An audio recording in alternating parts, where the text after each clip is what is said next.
A shard of glass kissed the inside of Aaron Vale's wrist, just enough to draw a thin red line. The patron across the counter didn't notice he was too busy choking down his own anger.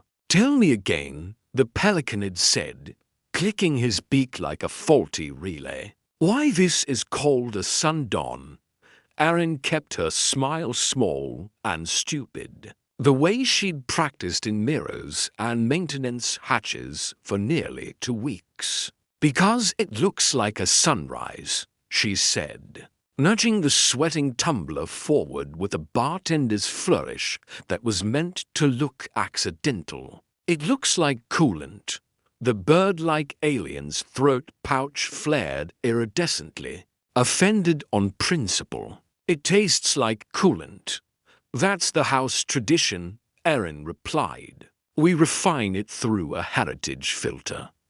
"What heritage?" "A sock," she said, and let the punchline hang. The pelicanid made a sound between a honk and a cough. Then he drank anyway. They always did. Everyone who drifted into the hollow mast always did. When you lived on the edge of lawful maps, you swallowed what you were given or you went thirsty. The Cantina clung to waypoint station Vesper 12 like a barnacle, tethered by a single docking collar that groaned every time a freighter brushed too close. The collar's metal ribs shivered with vibration, and the whole establishment responded with the tired complaint of something that had survived too many impacts to pretend it was fine. Aaron had been pretending to be incompetent for 11 days. She was starting to believe her own act. Behind her, a ceiling fan fought a losing war against the smell of spilled spirits, scorched wiring, and too many bodies packed into a room built for half as many. Neon tubing on the back wall flickered between hollow and HW, as if the sign itself couldn't fully commit to honesty. The clientele filled in the blanks. Smugglers with wrists heavy from counterfeit bracelets. Gun-for-hire crews playing cards with knives. Prospectors who still had ice in their beards from mining vacuum rock. And the occasional fugitive, eyes always scanning for a face they might recognize too late. Aaron scanned them all in return, wiping the bar with a rag old enough to have its own criminal record. She wore the Cantina's uniform, a cheap red tank top, a greasy apron, and the kind of boots that promised nothing about traction. Her dark hair was knotted into a practical twist at the base of her skull, out of reach, out of grab range, out of the way. Her posture said tired. Her eyes said bored. Her hands, if anyone bothered to notice, moved like they'd once learned how to dismantle a rifle blindfolded. Nobody noticed, not the ones she wanted. She was here because someone was bleeding the coalition dry selling military navigation ciphers and coordinates to restricted installations. The kind of information that didn't just cost lives. It rearranged the board so you didn't get to keep playing. Intelligence said the trades happened in places like this. A bar where cameras broke at predictable intervals, and the owner made a point of not hearing anything above the sound of his own profit. Aaron had learned to ask questions without opening her mouth. A roar from the back corner cut through the music. Another pour for the Dominion. The speakers crackled. The room answered with mixed cheers and groans. A cluster of Soren soldiers lounged in a booth too small for them, their bodies stacked like plated statues. They were taller than most humans by a head, and built like they'd been carved from green gold metal. Their scaled hides caught the neon and threw it back as a dull gleam. Their eyes, A yellow so pale it looked cold, tracked movement with the patience of predators. Peace held between their dominion and the coalition on paper. In practice, old grudges stayed warm. 3 of the Sorin bore veteran scars, parallel slashes etched along their jaw ridges. Ritual marks that meant they'd lived long enough to earn the right to be harder. Their leader sat at the center, a massive specimen with a cybernetic seam running from shoulder to wrist, the plating along his left arm catching the light like a knife edge. His name, according to the tab he'd opened on his first night, was Corvalin, sub-commander attached to the Dominion's 8th Expeditionary Wing. Erin didn't trust him the way she didn't trust airlocks with mismatched bolts. And because she didn't trust him, she'd been watching him. Every third night, Cor met with the same Brokeran insectoidma, all compound eyes and silk robes. The kind of creature whose reputation for discretion was either a sacred vow or a beautifully marketed lie. They always used the same booth. They always activated the same privacy shroud. Erin slid a tray of their preferred poison onto her palm. Sorin blood wine, sharp and metallic. The kind of drink that made humans taste regret and call it bravery. She walked it over, letting her gait wobble just enough to sell her role. The sub-commander's gaze followed her the entire way. Human, Cor rumbled. His voice sounded like gravel in a piston. You move well for prey. Erin laughed softly, like she was flattered and not cataloguing exits. I trip over myself twice a shift, she lied. It's my charm. The younger Sorin beside him snorted, jaw ridges unmarked newer, hungrier, eager to impress. She calls us gentlemen. Does she not know what we are? Paying customers, Erin said, setting the glasses down. Which makes you my favorite species tonight. Something twisted at the edge of Cor's mouth. It might have been amusement. It might have been a warning. She turned away before she could decide. The evening dragged in a haze of shouted arguments and spilled liquors. Terran freight haulers negotiated cargo rates like it was scripture. Tamur clicked to each other in a language that made Aaron's teeth itch through the translator buzz. A service bot with chrome plating and blue optics sat in the corner, nursing an oil cocktail like it had a hangover to cultivate. Aaron didn't remember seeing the bot before tonight. She filed that away. At 22 o'clock station time, the broker arrived. The mer moved like a shadow, with jewelry robes draped to hide pockets, and weapons and secrets. Antennae twitching in subtle patterns that might have been communication or simple habit. She paused at the bar long enough to meet Oren's eyes. Then, without a word, she crossed to Cor's booth. The privacy shroud shimmered to life, a humming bubble that turned their corner into a blurred smear. Anyone else would have been locked out. Aaron had spent 3 nights calibrating a micro-receiver inside the cheap stud of her left ear. Tiny, invisible, tuned to the shroud's frequency like a sin. She reached up as if scratching an itch and tapped once. Audio flowed into her skull. Coordinates confirmed. The broker's voice clicked through the translator overlay. The buyer demands verification before transfer. They question Dominion honor. Cor's rumble sharpened. They question everyone, the mer replied. That is why they remain wealthy. A pause. A soft chime, likely a data chip being placed on the table. The sample was convincing. The broker continued. They will proceed with the primary exchange. Aren's heart stayed steady by force of will. When? Kor asked. Tomorrow. Docking Bay 17, midnight. Aren's fingers tightened around the bottle she was polishing. The glass creaked. Tomorrow. Midnight. A location. A moment. Confirmation. Then the younger Soren spoke low, in his own tongue, bypassing translators. The human watchers. Aren understood enough to feel the words punch through her ribs. Kor answered in the same language. Many humans watch. We are magnificent.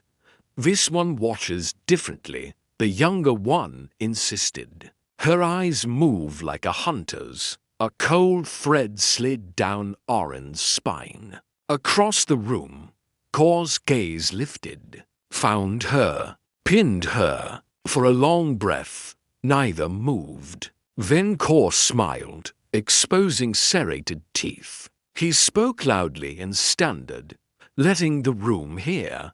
Perhaps she simply appreciates Soren beauty, he said, voice carrying. Human females are known for exotic appetites. His soldiers love trucks in a drum. Aren forced an embarrassed grin, playing flustered bartender caught staring at the wrong table. But Kor didn't look away, not once. Near closing, the cantina began to thin. The freight haulers staggered toward the dock ring, singing in pieces. The mud drifted out in opposite directions. Business concluded. The chrome-plated bot finally rose and rolled toward the exit, servos whispering. The Soren remained. Aren started her closing routine, collecting empties, wiping tables, letting her shoulders sag. The owner, an old pelicanid named Rovo, with wheezing lungs and a talent for paying late, had left with his usual instruction. Lock up and don't steal anything I'd miss. His trust was almost sweet.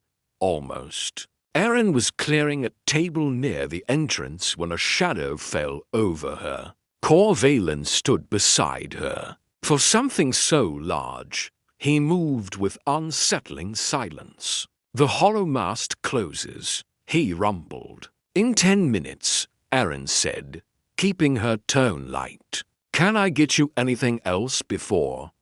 His clawed hand closed around her upper arm. Not painful, not yet, but firm enough to promise the option. I think you can. Her muscles screamed for action. Break the grip, sweep the leg, put him down before he could blink. But her cover demanded the opposite, so she let her eyes widen, let her voice thin. Look, she said softly, I don't know what you think this is. I think you are not what you pretend, Kor said, leaning in. His breath smelled like blood wine and metal. I think someone placed you here to listen. Behind him, 3 scaled figures stood, forming a curved wall between her and the door. Aren swallowed, letting fear paint her face. I'm just a bartender, she whispered. I mix bad drinks. I wipe up spills. Kor's grip tightened, claws biting through. Fabric. My young warrior believes otherwise. He says you move like trained killers. He says your eyes never rest, always measuring. His other hand came up, taking her chin, forcing her gaze up to his. Aren could see herself reflected in his pale eyes, small, soft, harmless. A lie. I have seen such eyes, he said. Soldiers, assassins. The young Soren stepped forward, eager. Let me question her, sub-commander. I will learn who sent her. Patience, Kor said. Then he dragged her toward the bar. Aren stumbled this time, not entirely an act. His strength was a different class of physics. Her mind raced through options. A compact sidearm rested in a holster at the small of her back, hidden under apron ties. A vibroblade was strapped along her inner thigh. Either could end this in seconds, but ending this ended everything. The buyer would vanish. The codes would scatter into the black market. All the weeks of infiltration would collapse into smoke. She needed to survive without revealing what she was. Core slammed her against the counter, forcing her forward. One hand pressed her cheek to synthetic wood. The other pinned her wrist behind her back. Humiliating, painful, designed to make her feel small. It also positioned her fingers inches from a hidden stun puck she'd taped beneath the bar. 3 nights ago. Who sent you? Core demanded. Coalition intelligence? Guild enforcers? A rival in my own chain? Nobody, Erin gasped, inching her fingers toward the puck. I answered a listing. Terrible pay. Worse tips. The younger Soren laughed. What are your secrets? Pray. I owe money, Erin blurted, improvising. Titan Station. Bad people. I came here to disappear. Core's claws slid into her hair, twisting her head back so he could see her face. His eyes searched her like scanners. You lie well, he said finally. Not well enough. He nodded. Search her. One of the older Sorens stepped forward, reaching for her apron tie. He'd find the holster in seconds. Aaron's fingers closed around the stun puck. Then a voice cut in from the doorway. Release her. Every head turned. The chrome-plated service bot stood framed in the entrance, optics blazing brighter. In its hand was a weapon that absolutely had not been there earlier, a sleek pulse pistol. Military grade, aimed directly at Core's skull. Core's eyes narrowed. Dominion matter, machine. Leave, and you may keep your chassis intact. The bot's voice shifted, less synthetic, more certain. I am Agent Tomas Brill, Coalition Intelligence, it said. And you are under arrest for trafficking restricted navigational ciphers. Aaron's stomach sank. Brill. She knew the name. Another operative. A parallel investigation no one had bothered to mention to her. Of course, intelligence loved coordination the way pirates loved paperwork. Core laughed, low and confident. One bot against for Soren warriors. Poor odds. I'm not alone, Brill said. He gestured, and the rear service door exploded inward. 3 coalition marines stormed in, armor sealed, rifles raised. For half a second, Erin thought it might actually work clean. Then the young Soren moved. Fast as a whip crack, he seized a bottle and hurled it. It struck Brill's shoulder plating with enough force to dent and spark. Brill fired. The shot went wide, obliterating a ceiling light. The cantina plunged into strobing darkness. Core released Erin and spun, drawing a curved blade from his belt. His soldiers followed, each producing weapons that station security should have confiscated. Unless security had been paid not to see. Erin had 2 seconds to choose. Stay helpless and risk dying in the crossfire. Reveal herself and blow the mission. She chose a third path.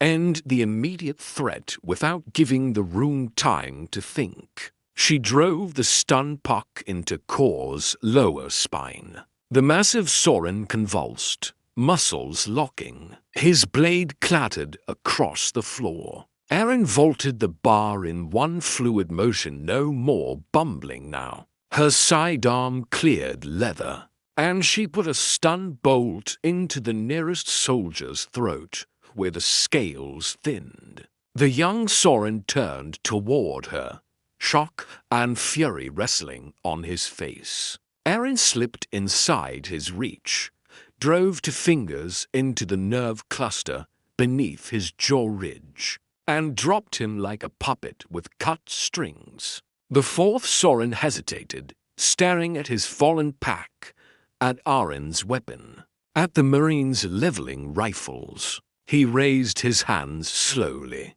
"Good decision," Aaron said, breath steady. Brill staggered forward, damaged plating sparking. Up close, Aaron saw the disguise, artificial skin stretched over chrome, crafted to pass casual inspection. Someone had poured resources into his cover. "Commander Vale," Brill said, voice flat. "You weren't in my briefing." "Likewise," Aaron said, keeping her pistol trained on the surrendering soldier. "Want to tell me why you nearly got me killed?" "Debrief," Brill replied. "Secure the sub-commander." Within minutes, the hollow-mast had become a makeshift command post, Marines sweeping for surveillance. Aaron directing with the crisp authorities she'd hidden for days. They found devices tucked in vents, under tables, inside the neon sign. 7 in total. The Soren had been thorough. The Mer broker escaped, Brill reported, optic flickering. Departed 10 minutes before the breach. She wasn't the primary target, Aaron said. The buyer was. A new voice cut into her comm, sharp with authority. Director Celine Caro appeared on Aaron's wrist display, hair silver, expression perfectly awake despite the hour. "The Mer value discretion," Caro said. "She won't warn the buyer. It would ruin her business. And if you're wrong," Aaron asked. "Then we adapt," Caro replied. "But there's a complication. Corvalin is claiming diplomatic immunity." Aaron looked at Cor, now bound to a chair with enough cord to tow a shuttle. He met her gaze with something like respect or calculation. "The Dominion will protest," Caro continued. "Officially, he was on authorized leave. Officially, he assaulted coalition personnel and trafficked restricted codes. Either way, it's going to be ugly. I'm sending Ambassador Rin to negotiate." The feed cut. Aaron pulled up a chair and sat across from Cor as if they were simply to patrons, sharing a late drink. "So," she said, conversational, "tell me about the buyer." Cor's laugh was bitter. "You think I fear your methods? I have endured worse." "I believe you," Aaron said. "But here's the difference. Right now, you're a soldier caught making a profitable mistake. Embarrassing, survivable. Your government will bargain for you."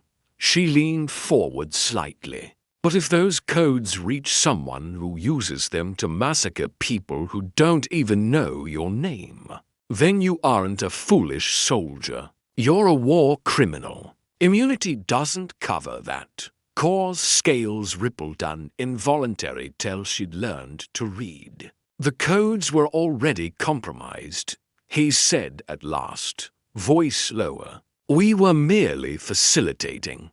"From where?" Aaron asked. Cor met her eyes. "From within your own chain."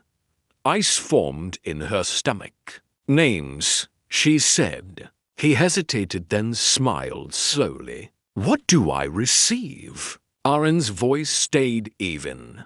"A recommendation for leniency. A shorter cage." Cor's eyes narrowed, amused. "And you receive my silence about Meridian 7. When a coalition operative put a bolt through an ambassador's kin." Aaron felt her pulse tick once, just once. "You're bluffing," she said softly. am I? Core asked and watched her carefully. Aaron exhaled. Fine, leniency on record if your information holds. Core's smile faded into something like disgust. Admiral Garrick Roan, he said. You're traitor. The exchange tomorrow was meant to be final. He planned to vanish into a non-extradition system afterward. Aaron's mind raced on, decorated, untouchable, seated near the top of naval operations. She stood, turning to Brill. Get Director Caro on a secure line, she ordered. Priority black. Brill hesitated. Commander, my orders came through Roan's office. The Cantina seemed to lose temperature. He knew about your cover, Brill continued. He ordered the breach tonight before you could identify him. Aaron's gaze flicked to the Marines. Counted them. Counted their weapons. Counted the ways loyalty could be redirected with a single forged authorization. She addressed the sergeant leading them, a weathered woman with hard eyes. Who issued your deployment order? Aaron asked. The sergeant's jaw tightened. Roan's office. Direct priority. Aaron held her stare. He's the leak. A flicker of uncertainty crossed the sergeant's face, then discipline slammed into place. Ma'am, I follow the chain of command unless I have proof. Core's voice slid in, satisfied. I have recordings, he said. Every negotiation. Voice authentication. Transfer receipts. Enough to convict under coalition code. Aaron turned back to him. Why give that up? Core's eyes were strange, proud, offended, honest in a way that didn't match his crimes. Because I am greedy, he said, not suicidal. Your admiral lied about the buyer. I agreed to sell to corporate raiders seeking shipping leverage, not to butchers. I do not enjoy being made complicit in uglier sins than I purchased. Aaron stared at him for a beat, then nodded once. Where are the recordings? In my quarters, Core said. Dock Ring 17. Dominion carrier. Dominion jurisdiction. His teeth flashed. You will require my cooperation. It took hours negotiation layered on threat, layered on promise. Aaron reached Caro through a back channel that bypassed normal command routing. An old, forgotten pathway from a mission that was never properly closed. Caro moved with ruthless speed. By dawn, Ambassador Rin had arrived, flanked by diplomatic staff and a coalition prosecutor. By mid-morning, Corvalin was cooperating under a formal immunity agreement endorsed reluctantly by his own government. By afternoon, a clean team.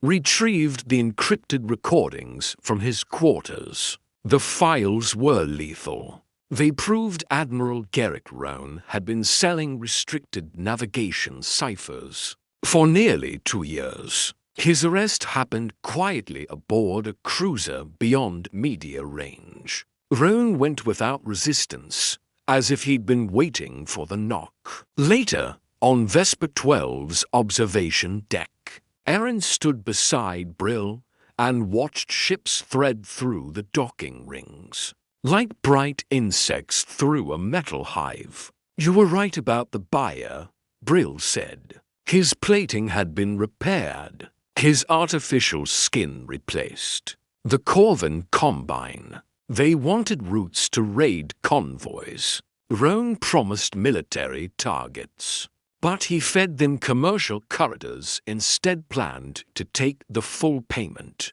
and vanish. Betraying both sides, Aaron murmured. He thought he was clever. Brill's optics focused on her. Core asked me to deliver a message. Aaron's mouth tugged. Of course he did, he said. Brill continued, voice oddly careful. Tell the bartender her drinks are catastrophic, but she fights well for prey. Aaron laughed real laughter, the kind that scraped away the last of the night's tension. Brill shifted. Commander, I owe you an apology. My intervention nearly compromised your operation. Roan sent me because he hoped the confrontation would end with your death and accident. And you didn't follow orders exactly, Aaron said. No, Brill admitted. Something felt wrong. When I saw you pinned, I chose to act openly. Aaron studied him for a long moment. The line between sophisticated programming and genuine conscience was a philosophical canyon. People loved to shout across. She didn't care about the debate. She cared about what he'd done. Whatever it was, she said quietly, I'm glad you had it. Caro's face appeared on the observation deck's main display, interrupting them with her usual lack of ceremony. Commander Vale, Agent Brill, your new assignments are already queued, Aaron groaned. I was hoping for at least a day of paperwork avoidance. Intelligence doesn't vacation. Caro said, and if you looked closely you might have mistaken the twitch at her mouth for a smile. We identified 3 additional officers tied to Roan's network. One is currently on a resort world in the Calderon system, posing as a retired merchant. Aaron lifted a brow. Let me guess. You need someone undercover. The resort is seeking an activities director, Caro said. Someone to lead adventure excursions. Aaron stared. You want me to pretend to be cheerful? Consider it skill expansion, Caro replied. You did excellent work, Commander. The Coalition owes you. I'll take that debt and shore leave, Aaron muttered. Noted, Caro said, and the screen cut. Aaron looked out at the cold, indifferent starfield. Activities director, she repeated. I don't even like hiking. I could accompany you, Brill offered. Resorts employ service units. My cover would be absolutely not, Aaron said, raising a hand. No offense, but your idea of subtle involves breaching doors with weapons. I have learned, Brill said solemnly. Have you? Yes, Brill replied. His optics brightened a fraction. Next time I will breach through windows. Surprise is improved by unconventional entry. Aaron blinked at him. Then she laughed again, genuine, helpless, delighted by the absurdity of a universe that could hold both betrayal and a robot earnestly workshopping stealth. Fine, she said, wiping her eyes. But you're carrying the hiking equipment. As they headed toward the docking bay, Aaron caught sight of Rovo, the pelicanid owner, supervising repairs to his ruined door and muttering about insurance fraud. You, Rovo rasped, throat pouch inflating as he spotted her. You destroyed my establishment. Technically, Aaron said. Dominion soldiers and Coalition Marines destroyed your establishment. I merely facilitated. Rovo clicked his beak in outrage. The paperwork will take weeks. Aaron flicked him a credit stick hazard pay authorized through channels Caro trusted. Rovo checked the balance. His feathers settled, grudgingly soothed. This is acceptable, he conceded. Tip for employing the worst bartender in 3 systems, Aaron said, mock saluting. You were adequate, Rovo allowed. Your drinks were terrible, but you arrived on time. Rare out here. High praise, Aaron said, then turned toward the dock. Another cover identity to build. Another shadow network to pry open. Another mission where the most dangerous enemy might be wearing a friendly face or a heroic uniform. Behind them, the hollow mast drifted on, patched and buzzing, ready to serve bad drinks and worse secrets to the next wave of desperate travelers. The universe stayed vast and cold, but somewhere inside it, Aaron Vale was making progress one broken lie at a time.